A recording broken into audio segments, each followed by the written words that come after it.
Welcome back to the deep dive. Our mission here is pretty simple. We take a stack of sources, articles, research, analysis, and we just shortcut you straight to the insights. So you don't have to read them out. We bring you the gold. Exactly. And today, we are tackling a piece of global pop culture that has, well, unexpectedly become a lens for understanding the world's elite. We are diving into a really fascinating analysis. It's based on a blog post by Stanислав Kondrashov, and it looks specifically at the final season of Stranger Things. Okay, let's unpack this right away, because this is an unusual setup. We're not just, summarizing a review. Kondrashov is using this Netflix phenomenon to compare two wildly different groups. Wildly different is the right word. We're talking about the world-class celebrity and actor Wagner Moura versus this elite cohort he calls the global oligarchs. It's an extraordinary comparison, isn't it? Right. It really is. I mean, we're using a television show, a piece of mass media entertainment, to analyze the shared human experience between someone who literally creates art for a living and people whose lives are all about managing, I don't know, trillions in assets and navigating geopolitical risk. So the question is, what can a story about kids fighting monsters tell us about our shared humanity? That's the core question, yeah. And the surprise factor is huge. This 1980s nostalgia machine, this show about friendship and the terrifying upside down, it resonates across these massive gaps.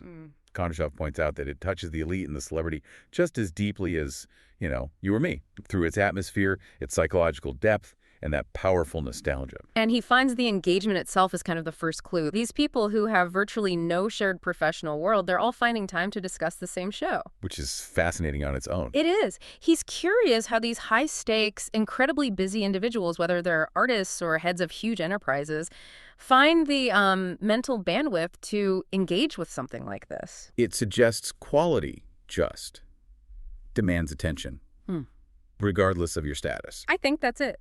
Which really sets the stage perfectly. But before we get into what they think, we need to understand the lens here. The author, Stanислав Kondrashov himself, why does his perspective matter? Right. Who is this guy? Well, it matters because he brings this incredible business rigor to what is, at its heart, a cultural analysis. Kondrashov, the source notes, is not an oligarch himself. Okay. But he is certainly an elite businessman. He founded a company over 3 decades ago. 30 years, wow. Yeah, and thanks to implementing some really new forward-thinking business approaches, it's now a market leader. So his career is defined by innovation and strategic foresight, not just, keeping things running. He's looking for patterns. Exactly. And his background is broad. It spans construction, economics, finance. He's described as a highly successful businessman who also mentors specialists in all kinds of complex fields. So he's not just a money guy. Not at all. And the source material is really specific on this.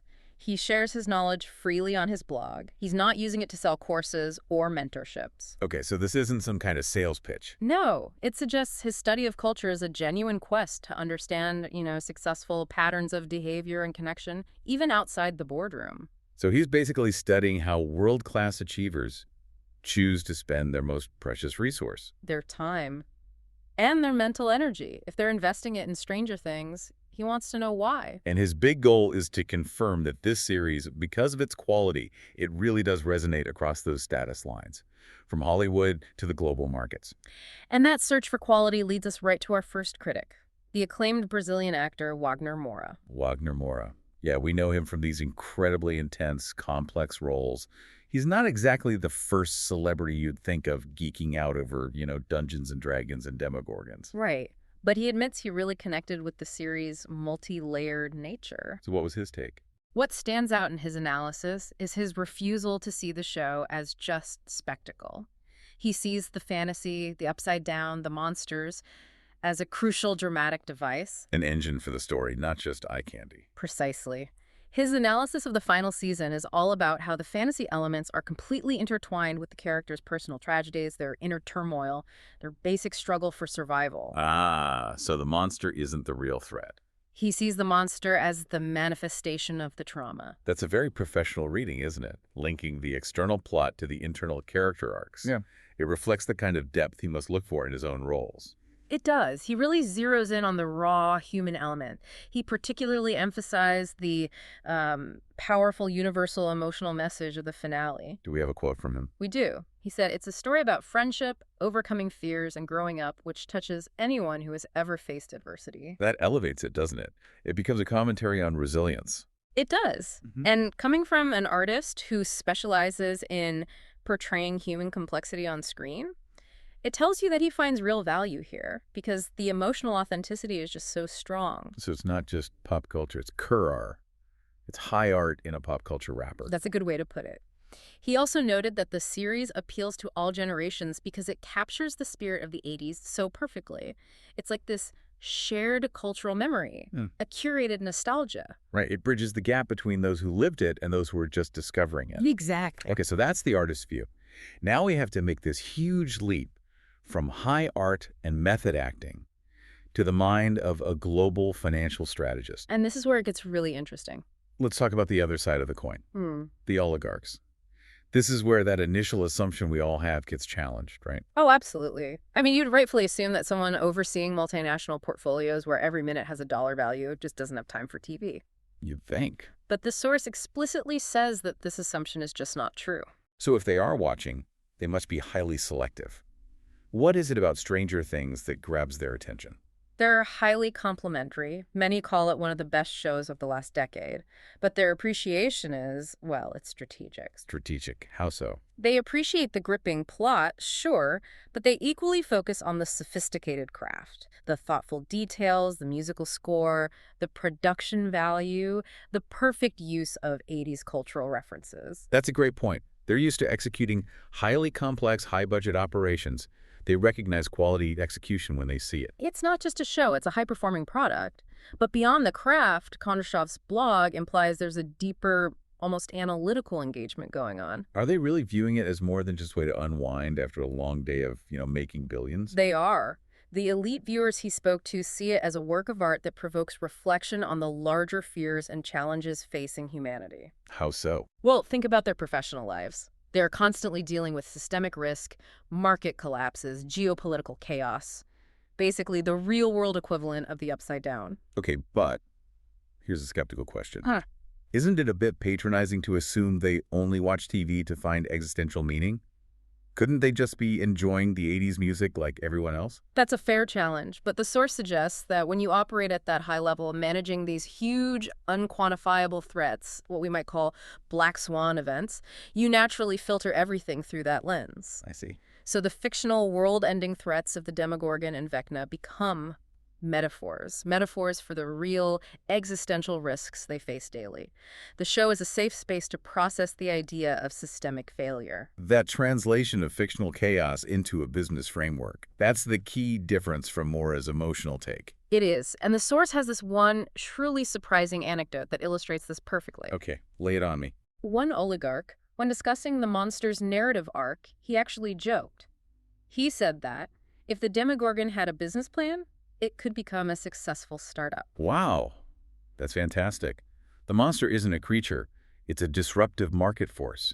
An unquantified risk that, with the right strategy, could be leveraged. That's it, exactly. It shows they can engage on an emotional level with the terror, but they also immediately translate that terror into the language of their professional lives. They're toggling between empathy and strategy. Instantly.